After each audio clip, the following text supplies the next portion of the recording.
Bonjour à tous. Dans cette vidéo, on va voir comment, à partir d'une lecture graphique, on peut déterminer des solutions d'une équation ou d'une inéquation du second degré et comment étudier le signe d'un trinôme du second degré. Le premier exercice. Chacune de ces paraboles ici représente une fonction f, polynôme du second degré. Donc, dans le premier cas, ici c'est la courbe d'une fonction f, polynôme du second degré. On voit que f de moins 2, c'est 5. F de moins 1, c'est 0. F de 0, c'est moins 3. F de 1, c'est moins 4. F de 3, c'est 0. F de 4, c'est 5. Donc, si je veux résoudre graphiquement l'équation f de x égale 0, on va trouver que x c'est soit moins 1, soit 3. Donc les solutions dans R, c'est les nombres moins 1 et 3. Je remarque que si x est entre moins 1 et 3, f de x est négatif. Si je prends un nombre x ici, l'image de x est un nombre négatif. Si x est plus petit que moins 1, f de x est positif. Si x est plus grand que 3, f de x est positif. Donc je peux dresser le tableau des signes de la fonction f, ici. Alors l'image de moins 1, c'est 0. L'image de 3, c'est 0 aussi. Si x est compris entre moins 1 et 3, f de x est un nombre négatif. Si x est inférieur à moins 1, f de x est positif. Et si x est plus grand que 3, f de x est positif aussi. Si je veux chercher la forme canonique de f, je sais que je peux écrire f de x sous la forme a fois x moins alpha au carré plus bêta. Alpha, c'est l'abscisse du sommet S de la parabole, donc alpha c'est 1. Bêta, c'est l'ordonnée du sommet S, donc bêta c'est moins 4. Donc f de x s'écrit sous la forme a multiplié par x moins alpha, donc moins 1 au carré, plus bêta, c'est-à-dire moins 4. Pour trouver la valeur de a, on va par exemple prendre f de 2 qui est égal à moins 3, par exemple. On n'est pas obligé de prendre f de 2 qui est égal à moins 3, on aurait pu prendre f de 0 qui est égal à moins 3, ou f de 3 qui est égal à 0, ou même f de moins 2 qui est égal à 5. Bon, donc je prends par exemple f de 2 qui est égal à moins 3. Ceci nous donne f de 2, donc je remplace x par 2. A multiplié par 2 moins 1, c'est 1. Au carré, c'est 1. Moins 4. Donc ça, c'est f de 2 qui est égal à moins 3. Donc a moins 4 égale moins 3. Ceci nous donne a égale 4 moins 3, c'est 1. Et donc, f de x, c'est a, c'est 1, fois x moins 1 au carré, moins 4. Je développe, f de x égale x2, moins 2x, plus 1, moins 4, moins 3. Donc voilà la fonction f. Cette parabole représente cette fonction. Dans le deuxième exemple, cette parabole représente une fonction f aussi, fonction du second degré. Alors, f de 1, c'est 1, f de 0, c'est 4, f de 2 est égal à 0, f de 3 est égal à 1, et ainsi de suite. Donc, si je veux résoudre l'équation f de x égale 0, ceci est équivalent à x est égal à 2, puisque 2 est la seule valeur pour laquelle f s'annule. Si je veux chercher le signe de f de x, eh bien, pour tout nombre x, f de x est positif. La courbe de f est au-dessus de l'axe des abscisses. Ici, c'est l'axe des abscisses. Là aussi. Donc, l'image de 2, c'est 0. Sinon, pour tout x variant de moins l'infini à plus l'infini, f de x est positif. Voici le tableau de signes de la fonction f. Ici, x varie de moins l'infini à plus l'infini, donc le signe de f de x. Si je veux chercher la forme canonique de f, je sais que f de x s'écrit sous la forme a multiplié par x moins alpha au carré plus bêta. Alpha, c'est l'abscisse du sommet. Le sommet, c'est ce point. L'abscisse, c'est 2. Donc alpha est égal à 2. Bêta, c'est f de alpha, ou l'ordonnée du sommet. Ici, bêta, c'est 0. Donc f de x va s'écrire sous la forme a fois x moins alpha. Alpha, c'est 2, donc c'est x moins 2 au carré, plus bêta. Bêta, c'est 0. Pour chercher a, par exemple, je vais prendre f de 0 égale 4. Ceci nous donne a multiplié par 0 moins 2, c'est moins 2 au carré fois 4, qui est égal à 4. Ceci nous donne a égale 1. 4a égale 4, a c'est 1. Donc f de x, c'est a, c'est une fois x moins alpha moins 2 au carré. Si je développe, je trouve f de x égale x2 moins 4x plus 4. Pour cette troisième fonction, eh bien, f de 1 c'est 2, f de 2 c'est 1, f de 3 c'est 2, f de 4 c'est 5, et ainsi de suite. Donc, pour tout nombre réel x, f de x est strictement positif. La courbe de f est au-dessus de l'axe des abscisses. Donc, l'équation f de x égale 0 n'admet pas de solution. L'ensemble des solutions est vide. Si je veux écrire la forme canonique de f, donc j'écris f de x sous la forme a multiplié par x moins alpha au carré plus bêta. Je sais que alpha c'est l'abscisse du sommet S ici, l'abscisse de S c'est 2, donc alpha c'est 2. Bêta c'est f de alpha, ou l'ordonnée du sommet, bêta c'est 1. Donc f de x va être égal à a multiplié par x moins alpha, donc moins 2 au carré, plus bêta, bêta c'est 1. Pour trouver la valeur de a, je vais prendre par exemple l'image de 1 qui est égale à 2. Donc f de 1 c'est 2. Ça nous donne a multiplié par 1 moins 2, c'est moins 1 au carré, c'est 1. Donc a plus 1 égale 2. Ceci donne a égale 2 moins 1, c'est 1. Donc f de x, c'est a, c'est-à-dire 1, fois x moins alpha. Alpha c'est 2, donc c'est x moins 2 au carré, plus bêta, c'est plus 1. Ou encore, f de x égale x2 moins 4x plus 4 plus 1, c'est plus 5. Alors je remarque que dans le premier cas, l'équation f de x égale 0 admet deux solutions, donc delta est positif. Dans le deuxième cas ici, l'équation f de x égale 0 admet une seule solution, ou solution double ici, donc delta c'est égal à 0. Et dans ce troisième cas, l'équation f de x égale 0 est impossible, donc delta est négatif.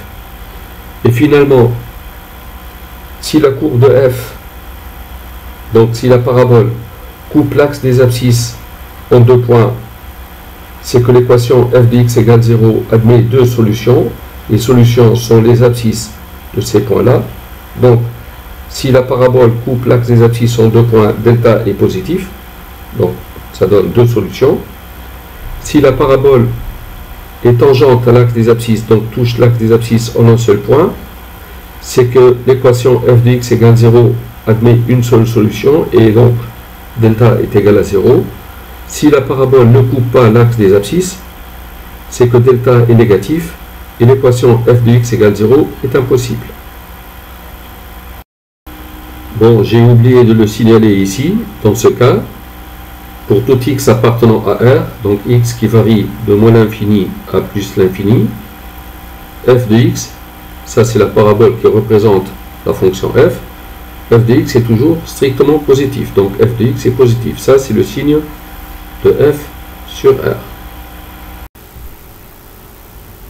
Dans cet exercice, on donne cette parabole qui représente une fonction f du second degré et on veut résoudre l'équation f de x égale 0.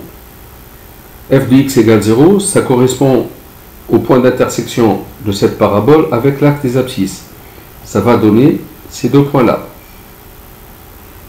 d'abscisse x1 et x2. Alors on va écrire la fonction f sous sa forme canonique, a fois x moins alpha au carré plus bêta. Alpha, c'est l'abscisse du sommet S ici, c'est 1. Bêta, c'est f de alpha, f de 1, c'est moins 3. Donc f de x va être a multiplié par x moins alpha, donc x moins 1 au carré, plus bêta, c'est moins 3. Il suffit de voir que f de 5, c'est égal à 5. Donc, si je remplace x par 5 ici, a multiplié par 5 moins 1, 5 moins 1 c'est 4, 4 au carré c'est 16. Donc 16a moins 3, ça c'est f de 5, c'est égal à 5. C'est-à-dire 16a égale 8, ce qui donne a égale 8 sur 16, c'est 1 demi.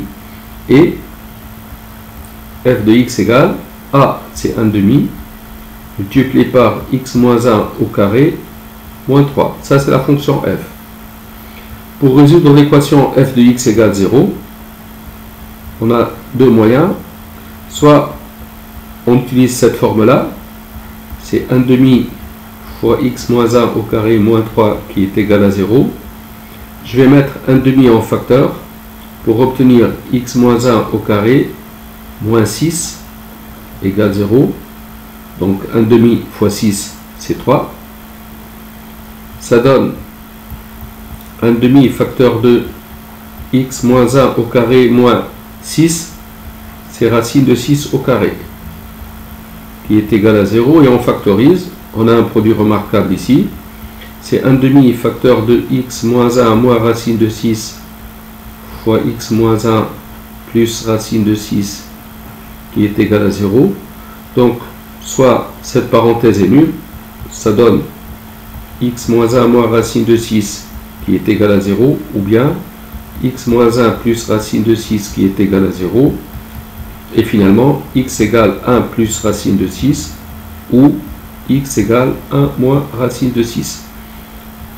Ça, c'est les solutions de cette équation. Donc x1 ici, ça va être la valeur négative, c'est 1 moins racine de 6, et x2, ça va être 1 plus racine de 6. Autrement, si on veut,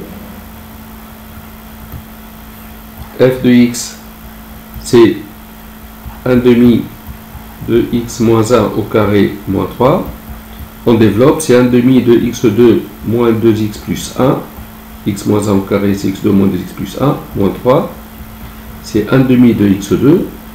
1 demi fois moins 2x, c'est moins x. 1 demi fois 1, c'est 1 demi, moins 3.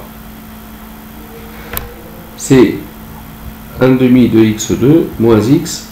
1 demi moins 6 demi, c'est moins 5 demi.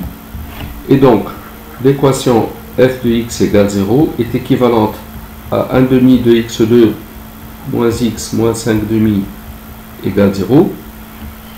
Soit on laisse comme ça, soit cette équation est équivalente à, je multiplie par 2. Donc ça devient x2 moins 2x moins 5 égale 0. On calcule le discriminant delta, c'est b au carré, b c'est moins 2 au carré c'est 4, moins 4 fois a c'est 1, fois c fois moins 5, ça fait 24. Delta est positif, on cherche racine de delta, c'est racine de 24, c'est racine de 4 fois 6, c'est 2 racine de 6. On trouve les solutions x1 égale moins b ici c'est 2, moins racine de delta donc moins 2 racine de 6, divisé par 2a divisé par 2. En simplifiant par 2, on trouve 1 moins racine de 6, et x2 égale moins b, c'est-à-dire 2, plus racine de delta, plus 2 racine de 6, divisé par 2a sur 2, 1 plus racine de 6. Voilà la réponse à la question. Une remarque.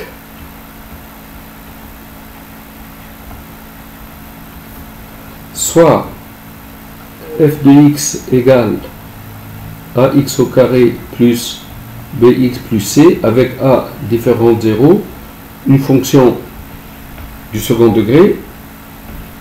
Je suppose a et c de signes contraires.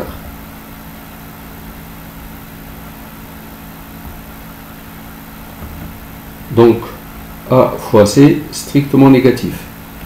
Il y a deux cas, soit a est positif strictement, et donc c va être strictement négatif, soit a est strictement négatif et c strictement positif. Dans ce premier cas, si je trace les axes du repère, ici l'axe des abscisses, ici l'axe des ordonnées, c c'est f de 0. Je prends x égale 0 ici, f de 0, c'est a fois 0 au carré plus b fois 0 plus c, donc f de 0 est égal à c. Si c est négatif, c'est que f de 0 est négatif, donc on va avoir un point de la courbe, donc de la parabole représentant la courbe f, au-dessous de l'axe des abscisses. Comme a est positif, la fonction f décroît, puis elle croît. Elle décroît, elle passe par ce point, donc la parabole va faire ceci, puis elle va croître. Obligatoirement, elle va couper l'axe des abscisses en deux points. Ça veut dire que l'équation f de x égale 0 va admettre deux solutions distinctes. Si maintenant je prends c positif, c c'est f de 0, donc f de 0 va être strictement positif, ici c'est la valeur c, ici c'est 0. Comme a est négatif, la fonction croît puis décroît. Elle croît puis décroît et elle passe par ce point. Donc il est nécessaire qu'elle fasse ceci. Donc elle va obligatoirement couper l'axe des abscisses en deux points distincts. D'où la remarque, soit f de x égale ax2 plus bx plus c, on suppose a et c de signes contraires, alors l'équation f de x égale 0 admet deux solutions. On peut démontrer ce résultat autrement. On sait que delta c'est b au carré moins 4ac. Si a et c sont de signes contraires, le nombre a fois c est négatif. Donc, en multipliant par moins 4 qui est négatif, moins 4ac est strictement positif. J'ajoute b au carré qui est positif, donc b au carré moins 4ac va être strictement positif. Donc delta est strictement positif. Et quand delta est strictement positif, l'équation admet deux solutions. Par exemple, si on vous donne l'équation suivante, si on vous donne l'équation 2x2 plus 5x moins 13 égale 0, ici, a et c sont de signes contraires, donc obligatoirement, delta va être strictement positif et l'équation va admettre deux solutions. Donc lorsque vous résolvez une équation du second degré et que vous calculez delta, si vous voyez que a et c sont de signes contraires et que vous trouvez un nombre delta qui est négatif, il est évident que vous avez fait une erreur. A et c sont de signes contraires. Si vous calculez delta, vous allez obligatoirement trouver un nombre positif. Mais faites attention, si a et c sont de même signe, ça ne veut pas dire que delta est négatif. Si a et c sont de même signe, l'équation peut admettre deux solutions, c'est-à-dire delta peut être positif comme delta peut être négatif. Là, je vais étudier graphiquement le signe d'un trinôme du second degré. Soit donc la fonction f définie par f de x égale ax au carré plus bx plus c avec a différent de 0. A est différent de 0, donc soit a est strictement positif, soit a est strictement négatif. Si a est strictement positif, la fonction f est d'abord décroissante puis croissante, c'est ce cas de figure. C'est ce cas de figure aussi, la fonction est décroissante puis croissante, là aussi c'est la même chose, a strictement positif. Ou bien a est strictement négatif, donc la fonction croît d'abord, puis elle décroît, c'est ce cas de figure. C'est ce cas de figure aussi, a est strictement négatif, la fonction croît, puis elle décroît, là aussi a est strictement négatif, la fonction croît, puis elle décroît. Pour le discriminant delta, soit delta est strictement positif, et lorsque delta est strictement positif, l'équation f de x égale 0 admet deux solutions distinctes x1 et x2, c'est le cas ici. L'équation f de x égale 0 admet deux solutions distinctes x1 et x2. Là aussi, dans ce cas de figure, l'équation f de x égale 0 admet deux solutions distinctes x1 et x2, donc delta est positif. Donc dans ces deux cas ici, sur cette colonne, on a delta qui est strictement positif. Soit delta est égal à 0, et lorsque delta est égal à 0, l'équation f de x égale 0 admet une seule solution, c'est ce cas de figure et ce cas de figure. Donc ici, delta est égal à 0, là aussi, sur cette figure, delta est égal à 0. Donc, sur ces deux figures de cette colonne, delta est égal à 0. Soit, sinon, delta est strictement négatif. Et lorsque delta est strictement négatif, l'équation f de x égale 0 n'admet pas de solution. Donc, la parabole courbe représentative de la fonction f ne touche pas l'axe des abscisses. Donc, soit la parabole est entièrement au-dessus de l'axe des abscisses, soit entièrement en dessous de l'axe des abscisses. Donc, delta négatif, on a ce cas de figure, et delta strictement négatif, on a ce deuxième cas de figure. Dans ce premier cas de figure ici, je vais étudier le signe de f de x pour x qui varie dans R. X qui varie de moins l'infini à plus l'infini. Le signe de f de x. Eh bien, l'équation f de x égale 0 admet deux solutions distinctes x1 et x2. Sur ce cas de figure, si x varie entre x1 et x2, f de x est négatif. Donc si x est entre x1 et x2, f de x est négatif. Sinon, si x est supérieur à x2, f de x est positif.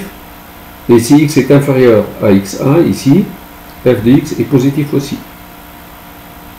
Dans ce deuxième cas de figure, ici, si je veux étudier le signe de f de x sur R, x qui varie de moins l'infini à plus l'infini, l'équation f de x égale 0 admet deux solutions distinctes x1 et x2. Dans ce cas de figure, si x est entre x1 et x2, f de x est positif. Si x est supérieur à x2, f de x est négatif. Et si x est inférieur à x1, f de x est négatif. Ce qui est commun à ces deux cas, c'est delta qui est positif. Et lorsque delta est positif, le signe de f de x va être le suivant. X varie de moins l'infini à plus l'infini. Alors comme delta est positif, l'équation f de x égale 0 admet deux solutions x1 et x2. Dans ce cas de figure, a est strictement positif. Et lorsque x est entre x1 et x2, f de x est négatif. Donc le signe de f de x entre x1 et x2, c'est le signe contraire à a. A est positif, f de x est négatif. Dans ce cas de figure aussi, a est strictement négatif, et lorsque x est entre x1 et x2, f de x est positif. Positif, c'est le signe contraire à a. Donc ce qu'on remarque, c'est que lorsque delta est positif, lorsque x est entre x1 et x2, le signe de f de x, c'est le signe de moins a. Si a est positif, le signe c'est moins. Si a est négatif, le signe c'est plus. Et ailleurs, le signe c'est celui de a. A positif, donc ici et là, c'est des plus. A négatif, ici et là, c'est moins. Donc ici, c'est le signe de A, et ici, c'est le signe de A.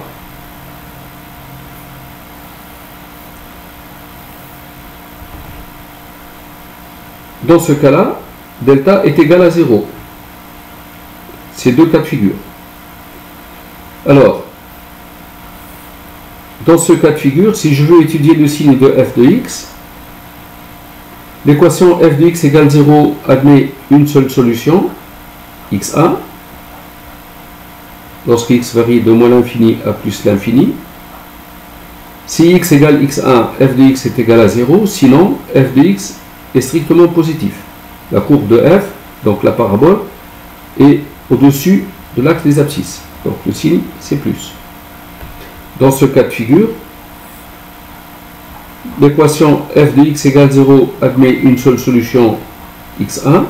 Donc f de x égale 0 pour x égale x1.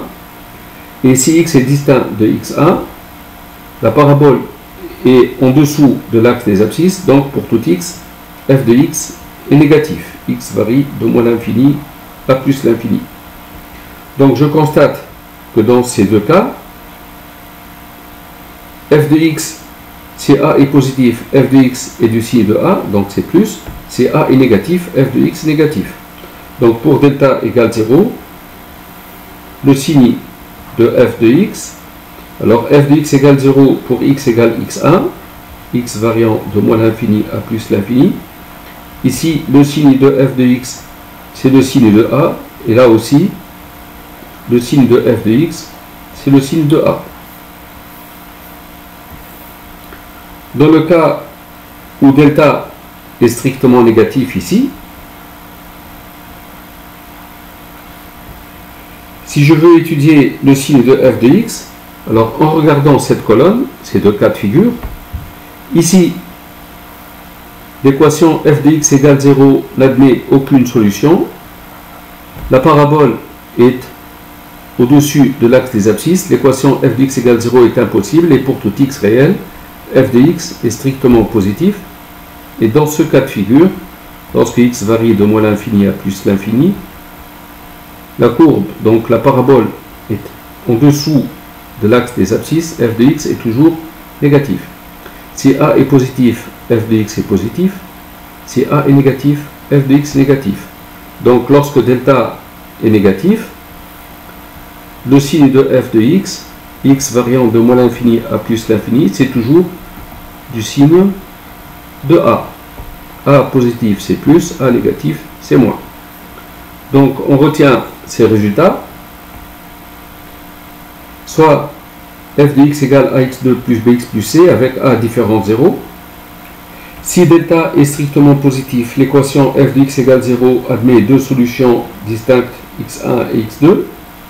Le signe de f de x entre x1 et x2, f de x est du signe de moins a, sinon f de x est du signe de a. Si delta égale 0, l'équation f de x égale 0 admet une seule solution x1, et partout ailleurs, le signe de f de x est le signe de a. Si delta est strictement négatif, l'équation f de x égale 0 n'a pas de solution, le signe de f de x est partout celui de a. En application, je vais résoudre rapidement ces inéquations. Pour la première, 2x2 plus 3x moins 5 strictement négatif. Si je regarde ce polynôme s'annule pour x égale 1, puisque 2 plus 3 moins 5 est égal à 0. Donc, si j'appelle f de x égale 2x2 plus 3x moins 5, f de x s'annule pour x égale 1, et si x égale 1 est une solution, l'autre c'est c sur a, c'est moins 5 demi. Donc les solutions c'est moins 5 demi et 1. Le signe de f de x, donc f de x s'annule en moins 5 demi et en 1. Le signe, c'est le signe de moins a entre les racines. A, c'est égal à 2. Moins a, c'est le signe et c'est moins. Et ailleurs, c'est plus. On cherche les valeurs de x pour lesquelles f de x est strictement négatif. Donc je trouve les solutions dans R, c'est l'intervalle moins 5 demi, 1. Tout simplement. Pour cette inéquation, je considère encore la fonction f de x égale moins 2x2 plus x plus 3. Je remarque que f de moins 1 est égal à 0. Moins 2 fois moins 1 au carré, c'est moins 2. Plus moins 1, ça fait moins 1. Moins 2, moins 1, c'est moins 3. Plus 3, c'est égal à 0. Donc, x égale moins 1 est une solution. L'autre, c'est moins c sur a. Moins c sur a, c'est moins 3 sur moins 2, c'est 3 demi. Donc les solutions sont moins 1 et 3 demi. Le signe, c'est le signe de moins a entre les racines. A, c'est moins 2. Moins a, donc c'est plus. Et ici, c'est moins. On veut avoir f de x inférieur ou égal à 0. Donc, les solutions, ça va être l'intervalle moins l'infini moins 1. Moins 1 fermé parce qu'on veut avoir inférieur ou égal à 0 réuni avec l'intervalle 3 demi plus l'infini. Voilà. Pour cette inéquation, on considère la fonction f définie par f de x égale 4x2 moins 4x plus 1. Si je calcule delta, c'est b au carré moins 4 au carré, c'est 16. Moins 4 fois a fois c, 16 moins 16, c'est 0. Il y a une racine double x1 égale x2, c'est moins b sur 2a. Moins b, c'est 4 sur 2a. 2 fois 4, 8, c'est 1 demi. Donc, si je veux étudier le signe de f de x, de moins l'infini à plus l'infini, f de x s'annule pour x égale 1 demi. Comme delta est égal à 0, le signe c'est partout le signe de a. C'est plus. Donc on veut avoir f de x inférieur ou égal à 0. F de x ne peut être strictement négatif. Donc inférieur ou égal à 0, ça veut dire f de x égale 0. S de R, c'est le singleton 1 demi. Une remarque, f de x, c'est 4x2 moins 4x plus 1. C'est tout simplement 2x moins 1 au carré. C'est un produit remarquable. Et f de x égale 0, ça veut dire 2x moins 1 égale 0, x égale 1 demi. Donc ça donne ce nombre-là, et pour le reste, c'est la même chose. Pour cette fonction, définie par f de x égale x2 plus 2x plus 5, je calcule delta, c'est b au carré c'est 4, moins 4 fois a fois 1 fois 5. 4 moins 20, c'est moins 16. Delta est négatif. Alors lorsque delta est négatif, le signe de f, de moins l'infini à plus l'infini, c'est toujours le signe de a. Donc c'est toujours plus. On veut avoir f de x supérieur ou égal à 0. Donc c'est R en entier. C'est toujours positif. S de R égale R. On remarque, f de x, c'est x au carré plus 2x plus 5. C'est x au carré plus 2x plus 1 plus 4. x2 plus 2x plus 1 ici, c'est x plus 1 au carré plus 4. Et ça, c'est toujours positif. Un nombre au carré, c'est positif ou nul. Plus 4, c'est strictement positif. Donc, c'est toujours positif ou nul. S de R, c'est R. Voilà pour les applications. C'est la fin de la vidéo. Merci d'avoir suivi.